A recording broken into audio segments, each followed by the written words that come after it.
Hello students, good morning. Good morning students, आप लोग सारे लोग आ जाओ जल्दी से, ताकि मैं आप लोगों को आज का क्लास करवा पाऊँ। जैसा कि स्टूडेंट्स, मैंने पिछले दिन आप लोगों को बताने की कोशिश किया था कि इंडिया के सारे पॉइंट को मैंने मैप पर बताया था, और आज उससे आगे लेकर मैं आपको बताऊंगा कि आज मैं क्या पढ़ाने वाला हूँ। सबसे पहले ये बताने वाला हूँ, सबसे पहले आप लोगों को तो मैं आज बताने वाला हूँ कि इंडिया के कौन कौन से पड़ोसी देश हैं। यानी सबसे पहले हम आज पढ़ाने वाले हैं फ्रंटियर कंट्री ऑफ इंडिया। क्या बताने वाले students? Frontier country of India.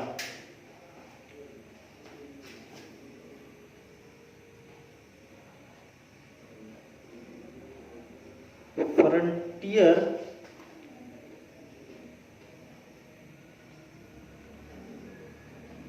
Country of India यानी भारत के पड़ोसी देश।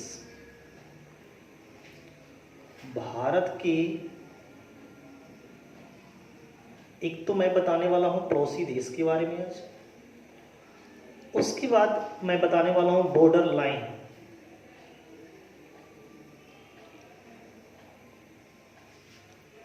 Border line of India with frontier country.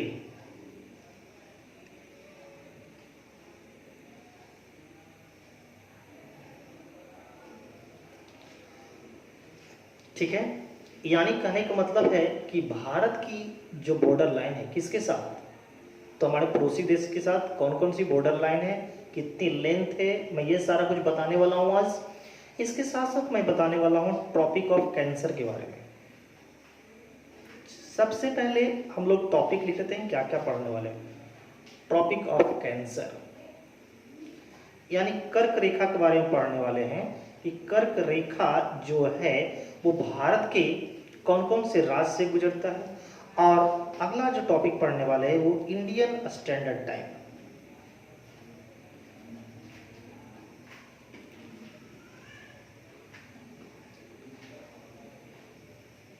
यानी भारतीय मानक समय। क्या स्टूडेंट्स? भारतीय मानक समय। समझ में आया? अरे बोलो ना हाँ, क्लियर है? और अगर इससे ज़्यादा टाइम मिल पाए तो मैं आपको और भी कुछ बताने चाहूँगा, तो सबसे पहले इतना आप लोग जानने की कोशिश करें।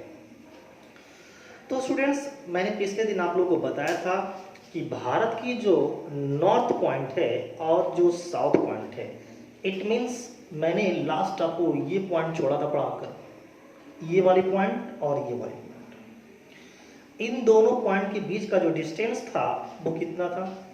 तो नॉर्थ और साउथ पॉइंट के बीच का डिस्टेंस अगर देखा जाए, नॉर्थ एंड साउथ पॉइंट के बीच का जो डिस्टेंस था वो था आपको 3214 किलोमीटर।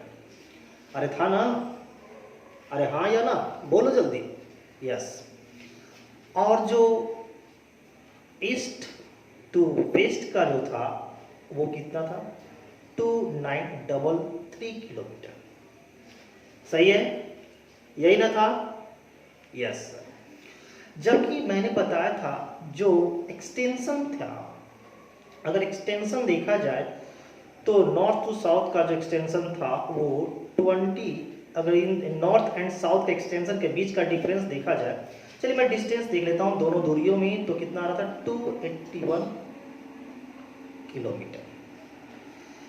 जबकि मैंने को कल देखने से ये साफ साफ पता चल गया था कि भारत की जो नॉर्थ और साउथ पॉइंट का जो एक्सटेंशन है, कहने का मतलब 29 डिग्री 2 मिनट था, और जबकि ईस्ट टू वेस्ट का जो एक्सटेंशन था वो आपको कितना था, है ना? तो इसका जो एक्सटेंशन था वो मैं लिख ही देता हूं ताकि आप लोग समझ पाओ। ये कितना पर था? 37 डिग्री 6 मिनट नॉर्थ पे थी, और ये था 8 डिग्री 4 मिनट नॉर्थ पे, और ये वाला जो पॉइंट था वो 97 डिग्री 25 मिनट ईस्ट लॉन्गिट्यूड, और ये जो पॉइंट था वो आपको 68 डिग्री 7 मिनट ईस्ट लॉन्गिट्यूड, ठीक है ना। तो मैंने सारे को आप लोगों को बताया था कि भारत की जो एक्सटेंशन है वो देखा जाए तो लैटिट्यूडनल जो एक्सटेंशन है वो आपको कुछ और आ रहा था, जबकि अगर भूमि ऑन द लैंड देखा जाए तो भारत की अक्षांशीय और देशांतरीय विस्तार में है जो 281 किलोमीटर का अंतर आ रहा था। तो मैंने बताया था इसीलिए भारत की जो शेप है वो कैसी है, क्वाड्रिलेटरल। ये तो कल तक की बातें थी। आज स्टूडेंट्स मैं आप लोगों को ये पढ़ाने आया हूँ कि सबसे पहला पॉइंट मैंने लिखा है फ्रंटियर कंट्री के बारे में, लेकिन मैं वहां से स्टार्ट नहीं करूंगा। सबसे पहले मैं बताऊंगा आप लोगों को कि भारत की कौन कौन से राज्य ट्रॉपिक ऑफ कैंसर के पास करते हैं, है ना, यानी कौन कौन से राज्य से ट्रॉपिक ऑफ कैंसर पास होती है। क्लियर है स्टूडेंट्स? चलिए तो देखते हैं। ट्रॉपिक ऑफ कैंसर अगर देखा जाए तो पूरे इंडिया को, है ना, ट्रॉपिक ऑफ कैंसर अगर देखा जाए तो पूरे इंडिया को दो बराबर भागों में बांटने का काम करता है, यानी लगभग दो हिस्सों में बांटने का काम करता है।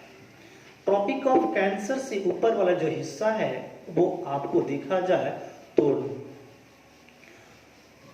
नॉर्थ हिस्सा कहलाती है इंडिया का, और नीचे वाली साउथ कहलाती है। तो कौन कौन से ऐसे राज्य हैं जो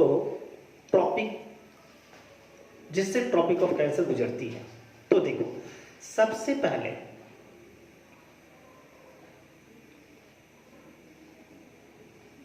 ट्रॉपिक ऑफ कैंसर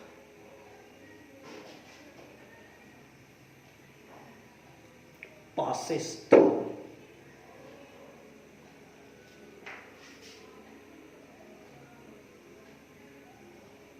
कर्क रेखा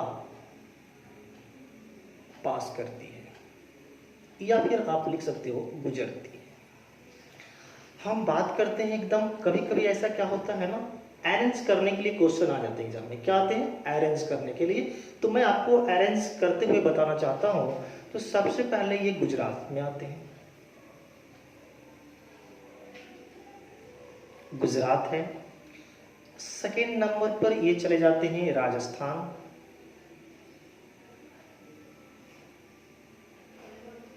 अगर मैं तीसरे नंबर की बात करूं स्टूडेंट्स तो ये आ जाते हैं एमपी, मध्य प्रदेश में।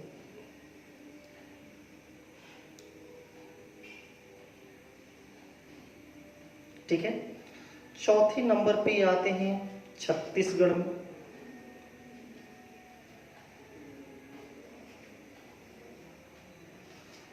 उसके बाद ये जाते हैं झारखंड में।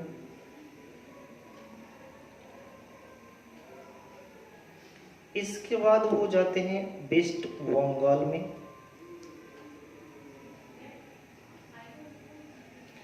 और सातवें नंबर पर जाते हैं वो त्रिपुरा। और लास्ट वो कहा जाते हैं मिजोरम। Clear students? मैं इन राज्यों का नाम आपको हिंदी में भी लिख देता हूं ताकि हिंदी और इंग्लिश दोनों वाले को कोई दिक्कत ना हो।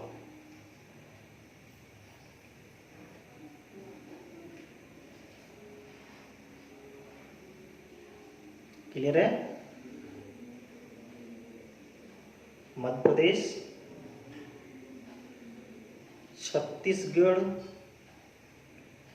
इसके बाद झारखंड,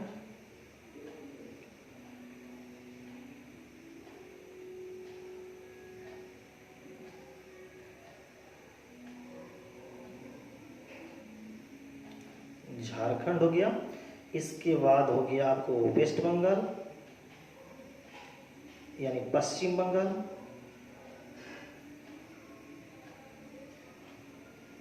इसके बाद त्रिपुरा और लास्ट में मिजोरम। क्लियर है? इतने राज्यों से होकर ट्रॉपिक ऑफ कैंसर यानी कर्क रेखा गुजरता है। अब एक राजधानी है झारखंड का, जो राजधानी है, कहने का मतलब रांची।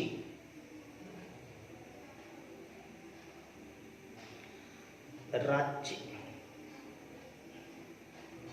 यहां से गुजरती है ट्रॉपिक ऑफ कैंसर। झारखंड में, झारखंड का जो कैपिटल है, यानी ये क्या है, कैपिटल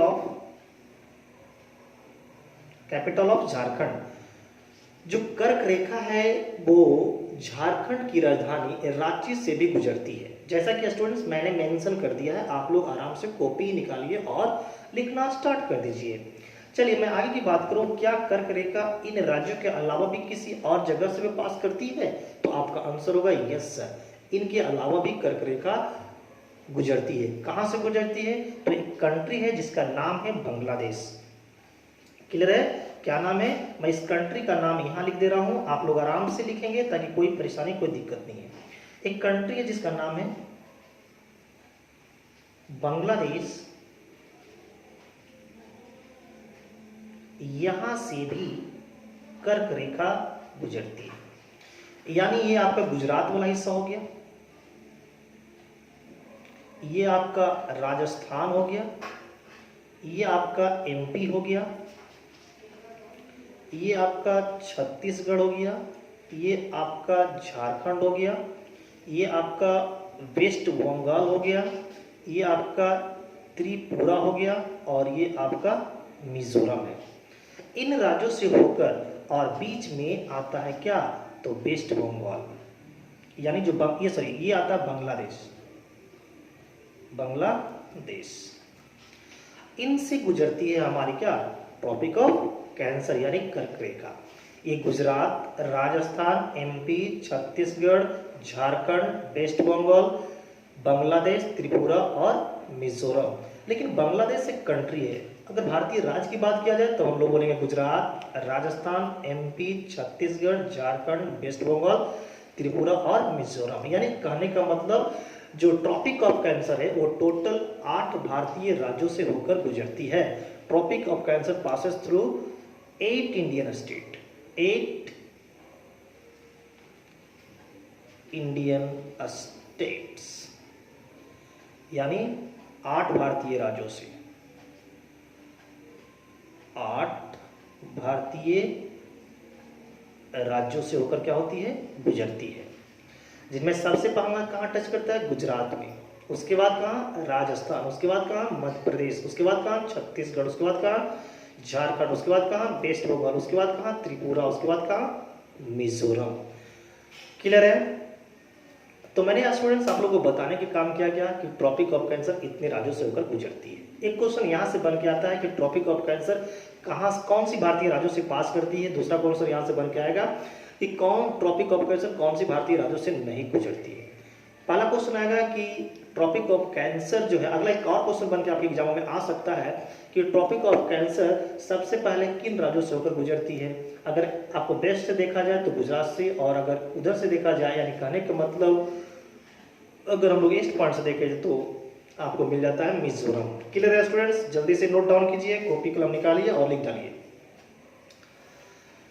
आज तक जो कहीं और नहीं मिला स्टूडेंट्स, उम्मीद रखिए आप लोग ज्यादा से ज्यादा लोगों तक शेयर करने की कोशिश कीजिए, लाइक कीजिए, सब्सक्राइब कीजिए, ताकि मेरा मनोबल बढ़े और मैं अच्छे से अच्छे टॉपिक को भी आपको यूट्यूब पर मैं आपको करवा पाऊँ।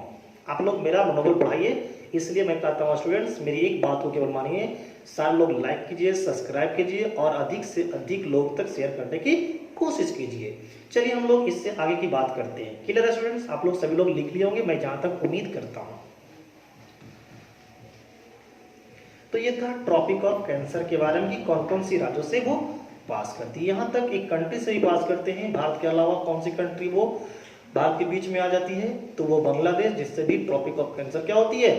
पार करती है। चलिए आगे की अगर हम बात करें तो स्टूडेंट्स हम लोग ये जानना चाहते हैं कि जो भारतीय राज्य है वो कौन सा रीजन में पड़ता है। जैसे कहने का मतलब हम लोग जानते हैं कि एक होता है ट्रॉपिकल रीजन, एक होता है टेम्परेट और दूसरा होता है टोरिड, है ना।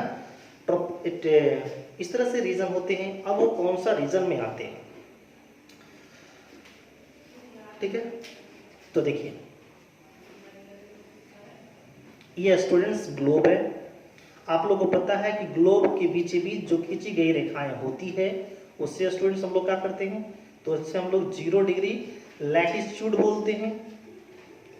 0 डिग्री क्या बोलते हैं, लैटिट्यूड, यानी 0 डिग्री अक्षांश।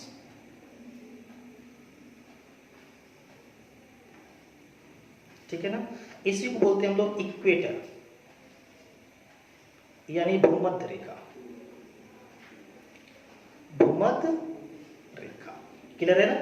अरे हाँ या ना, सभी लोग जानते हो ना कि हमारे ग्लोब को 2 हिस्सों में जो बांटने वाली जो लैटिट्यूड है उसे क्या बोला जाता है, 0 डिग्री लैटिट्यूड, या फिर दूसरे शब्दों में हम लोग किस नाम से जानते हैं, इक्वेटर। और आगे भी बताऊंगा, वेट करो, बस क्लास को देखते रहो, और भी कुछ और भी बोला जाता है।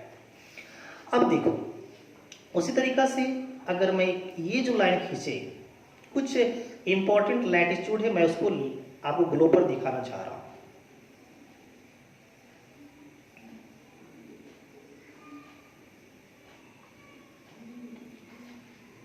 देखिए 5 ऐसे लैटिट्यूड है जो काफी इंपॉर्टेंट है। ये जो है वो 66.5 डिग्री नॉर्थ लैटिट्यूड है, और यह 23.5 डिग्री नॉर्थ लैटिट्यूड। अगर हम इसकी बात करें तो ये भी है 23.5 डिग्री साउथ लैटिट्यूड, और यह 66.5 डिग्री साउथ लैटिट्यूड। ठीक है स्टूडेंट्स, तो देखो ये हमारा क्या हो गया, इक्वेटर। और हमारा जो इंडिया, ये अच्छा ठीक है, एक और मैं पॉइंट बताता हूँ आप लोगों को। चलिए पहले ये समझते हैं कि ये कौन सी रेखा है, इसको बोलते हैं हम लोग ट्रॉपिक ऑफ कैंसर। इसे मैं क्या बोलता हूं, ट्रॉपिक ऑफ कैंसर, इसे बोला जाता है ट्रॉपिक ऑफ कैंसर, यानी कर्क रेखा। इसे बोलते हैं Tropic of Capricorn, Tropic of Capricorn यानी मकर रेखा।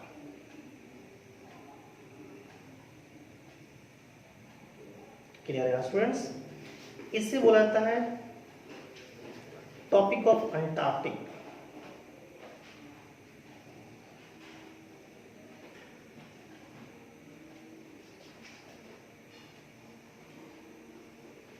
यानी आर्कटिक या फिर अंटार्कटिक सर्कल भी बोल सकते हैं हम लोग, या ट्रॉपिक ऑफ अंटार्कटिक बोल सकते हैं। और इसको अगर हम लोग बोलते हैं आपको, तो हम लोग बोल सकते हैं आर्कटिक ब्रीथ या आर्कटिक सर्कल बोल सकते हैं।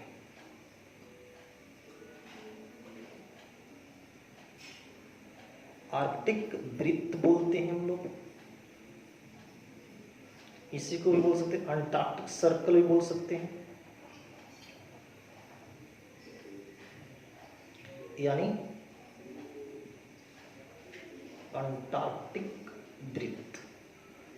क्लियर है स्टूडेंट्स? तो Tropic of Cancer and Tropic of Capricorn के बीच का जो एरिया होता है, इसे हम लोग बोलते हैं आपको टोरिड जोन। इस रीजन को क्या बोला जाता है, आंसर होगा टोरिड जोन या फिर ट्रॉपिकल जोन, यानी इसका हिंदी क्या होता है, उष्णकटिबंध। ठीक है, इस वाले जो क्षेत्र है ना, इसे बोलते हैं हम लोग टेम्परेट जोन।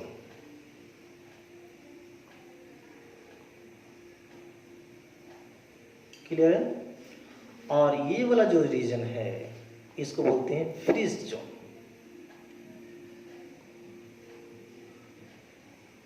यानी ये हमारा हो गया उष्णकटिबंध, ये हो गया शीतोष्ण कटिबंध,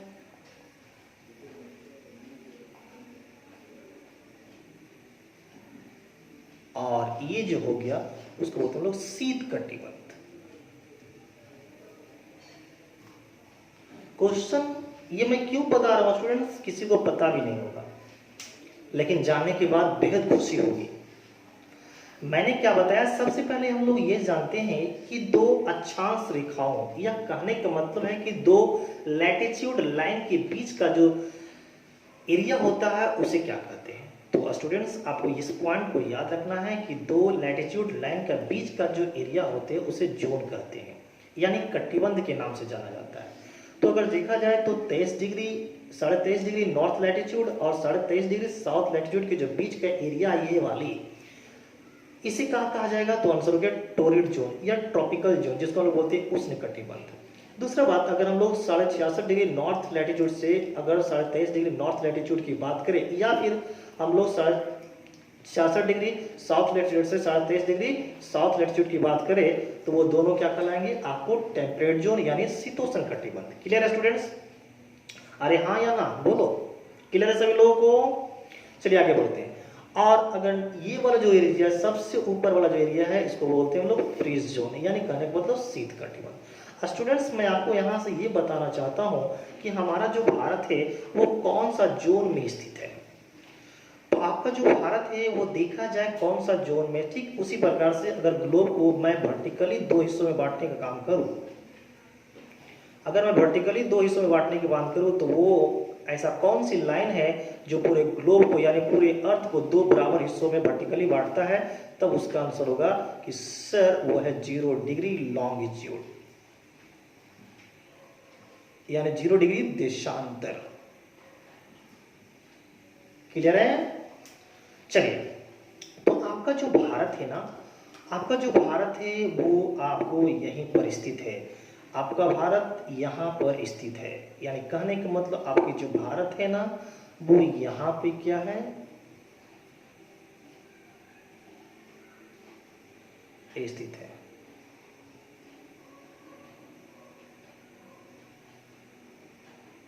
यहीं पर आपका भारत क्या है, सिचुएटेड है, और यहाँ पर आपका अंडमान निकोबार आइसलैंड है।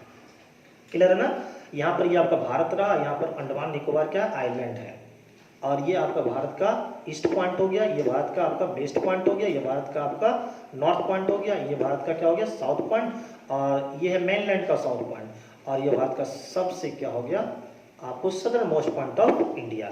स्टूडेंट्स, आपको इस बात को याद रखना है कि southern most point of India and equator, ये southern most point of India रहा और ये रहा इक्वेटर, इन दोनों लाइन के बीच का जो डिस्टेंस है वो आपको क्या है, आपको 876 किलोमीटर है। क्लियर है स्टूडेंट्स? चलिए, तो इस पॉइंट से मुझे ये पता चल गया है कि भारत जो है वो आपको सिचुएटेड है, लोकेटेड है।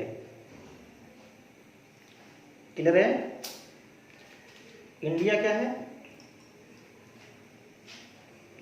इंडिया यानी भारत कहाँ लोकेटेड है, तो आपको आंसर देना है कि सर ये ट्रॉपिकल एंड टेम्परेट जोन में स्थित है, यानी कहने का मतलब उष्ण एवं शीतोष्ण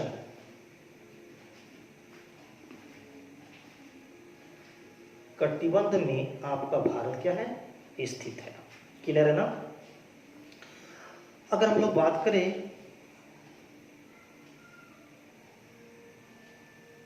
southern most point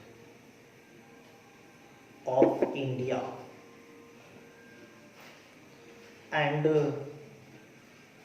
equator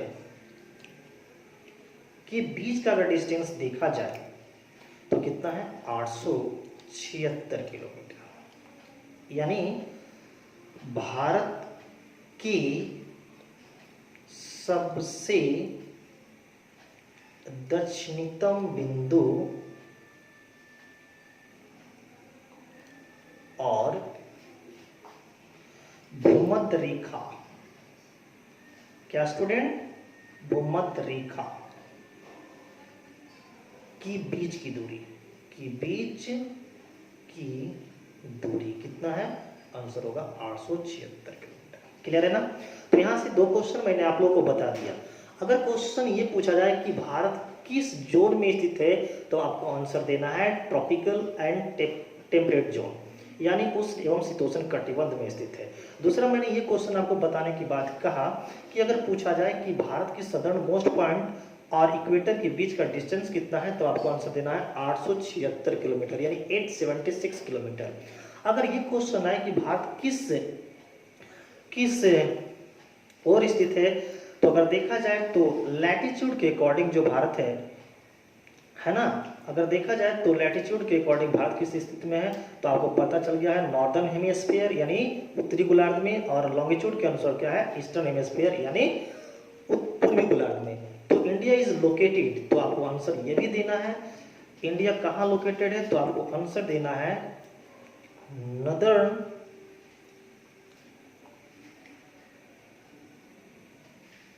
northern and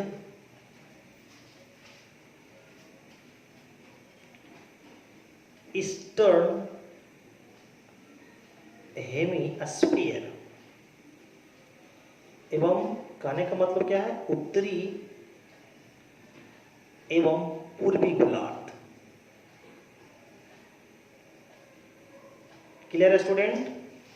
तो अब जिस रूप में आपके एग्जामिनर आपसे पूछ ले कि अगर इस रूप में ऑप्शन देख लेना कि क्या, अगर इंडिया इज लोकेटेड का क्वेश्चन आया तो आप देख लेना कि ऑप्शन में ट्रॉपिकल एंड टेम्परेट दिया रखा है या फिर नॉर्दर्न एंड ईस्टर्न हेमिस्फीयर दे रखा है। क्लियर है? चलिए, मुझे ये पता चल रहा है कि आप लोग इस पॉइंट को भली बात ही समझ रहे होंगे। क्लियर है स्टूडेंट्स? आगे बढ़ूं, आपकी आज्ञा है। चलिए जल्दी से कॉपी पेस्ट कर लीजिए। चलिए यहाँ से आज आगे बढ़ते हैं और आपको मैं ये बताने की कोशिश करता हूँ कि स्टूडेंट्स, आप लोग जानते हो ना कि भारत की जो है वो अक्षांशीय विस्तार, यानी कहने का मतलब जो लैटिट्यूडनल जो एक्सपेंशन है, यानी कहने का मतलब जो लैटिट्यूडनल जो एक्सटेंशन है वो ज़्यादा है। भारत का जो लैटिट्यूडनल जो एक्सटेंशन है वो क्या है, ज़्यादा है। ये वाली जो एक्सटेंशन है भारत का वो क्या है, ज़्यादा है, और ये वाला एक्सटेंशन क्या है, कम है। लेकिन ऑन द लैंड देखा जाए तो ये वाला क्या है एरिया, ये जो डिस्टेंस वो क्या है, ज़्यादा, और ये क्या है, कम। एक बार फिर से स्टूडेंट्स ध्यान दीजिएगा सभी लोग। क्लियर है? सारे लोग का नजर बोर्ड पर होना चाहिए। भारत की जो लैटिट्यूडनल एक्सटेंशन देखा जाए तो कितना था, 29 डिग्री 3 मिनट, और लैटिट्यूड ये लॉन्गिट्यूडनल एक्सटेंशन कितना था, 29 डिग्री 2 मिनट। तो भारत की जो लैटिट्यूडनल एक्सटेंशन है वो क्या है, ज़्यादा है। भारत की जो लैटिट्यूडनल एक्सटेंशन है वो क्या है, ज़्यादा है, जबकि लॉन्गिट्यूडनल एक्सटेंशन क्या है, वो कम है। तो मैंने आप लोगों को बताया था कि ये वाला पॉइंट जो है वो कैसे मिलती है, तो आपको तो अच्छा अधिक जो है भारत के जो अक्षांशीय विस्तार है, यानी जो लैटिट्यूडनल एक्सटेंशन है वो क्या है, ज़्यादा है। तो अत्यधिक लैटिट्यूडनल एक्सटेंशन हो जाने के कारण क्या हो रहा है कि तो भारत की जो अक्षांशीय विस्तार है वो ज़्यादा है, और इसके ज़्यादा होने के कारण क्या हो रहा है कि भारत की जो दिन और रात की जो अवधि है ना, उस पर भी प्रभाव पड़ रहा है। क्या पड़ रहा है स्टूडेंट्स, हम लोग जरा सा जानने की कोशिश करते हैं। हमारे देश में एक छोटा सा राज्य है जिसका नाम है केरल। वो केरल यहीं पर पड़ता है, और ये आपका तमिलनाडु वाला हिस्सा है। हमारे देश में दो हिस्सा है, एक है ये आपका क्या हो गया, केरल, और ये क्या है, तमिलनाडु। तो मैं बात कर लेता हूँ जरा सा केरल की। तो केरल में सबसे छोटे दिन एंड सबसे बड़े दिन में जो अंतर है वो टाइम का वो हो जाता है कितना, 45 मिनट का। चलिए मैं इसको जरा सा इरेज करता हूँ और उसको बाद आपको बताने की कोशिश करता हूँ। क्लियर है ना? तो ये रहा केरल, और ये क्या है, तमिलनाडु। तो केरल में क्या होता है कि केरल में सबसे छोटा दिन और सबसे बड़ा जो दिन होता है उसमें टाइम में क्या हो जाती है, अंतर आ जाता है। और कितने का अंतर आता है, तो आपको याद रखना है 45 मिनट का। जबकि वहीं अगर हम बात करें अगर हम लोग यहाँ जो ये एरिया है, ये देखिए, ये जो एरिया है वो लद्दाख का एरिया है।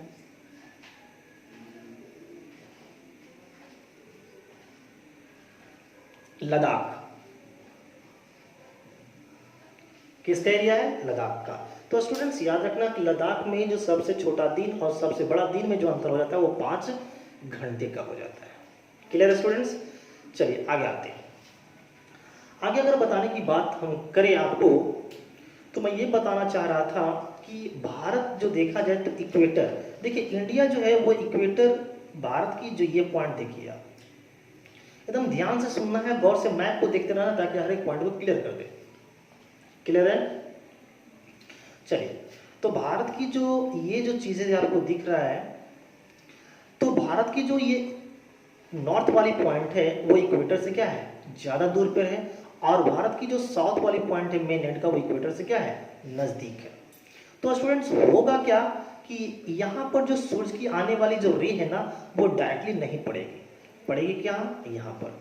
तो यहाँ पर क्या होती है, वो कम गर्मी का एहसास होता है यहाँ पर, यानी कहने का मतलब सूरज की जो आने वाली रे है वो वर्टिकली ओवरहेड नहीं हो पाएगी नॉर्थ पॉइंट ऑफ इंडिया, जिसके कारण क्या होता है कि यहाँ पर ठंडी महसूस होती है, कम ताप पड़ता है, जिसकी वजह से यहाँ पर क्या होता है, ठंडा महसूस होता है। लेकिन यहाँ पर क्या होगी, उस टाइम में गर्मी महसूस होगी। लेकिन इसके जस्ट अगर अपोजिट बात करें, मान लीजिए हम बात करते हैं आपको विंटर सीजन की, यानी शीत ऋतु की बात करें, तो यहाँ पर आपको क्या हो जाएंगे, बहुत ज़्यादा ठंडा पड़ेगा। क्लियर है? तो स्टूडेंट्स, मैं आज आपको यहाँ तक क्लियर करवा दिया कि भारत कौन से जोन में है और भारत कर्क रेखा कौन कौन से राज्यों से पास करते हैं, और मैंने पूरी भली भांति समझाने की कोशिश किया है। तो चलिए स्टूडेंट्स, आज का वीडियो बस इतना ही रखते हैं, और फिर आगे कंटिन्यू आपको मैं क्लास लेता हूँ। Okay, bye bye, take care.